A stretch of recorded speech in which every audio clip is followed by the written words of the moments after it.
Here's how to make peanut butter and white chocolate stuffed cookies with Odlums. Now, so for the cookie mixture, we're going to go into a bowl. So we're going to start firstly with 220 grams of softened butter. And to that we add 220 grams of brown sugar. So just get in there with your electric mixer and give it a really good beat.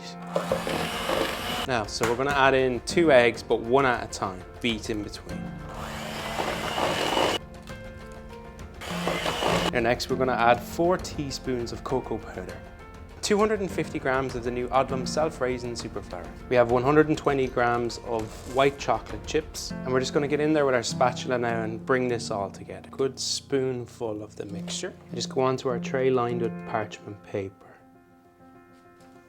And then we're just going to flatten it out. So we're just going to stuff the centers of each one with the Kelkin peanut butter. Just add on a teaspoon of that peanut butter. I'm gonna go on then with another little bit of the mixture, just smooth it over. Sprinkle it with some sea salt. And we're gonna bake them at 180 for 15 minutes. And there you have it, stuffed peanut butter and white chocolate cookies with Odlums.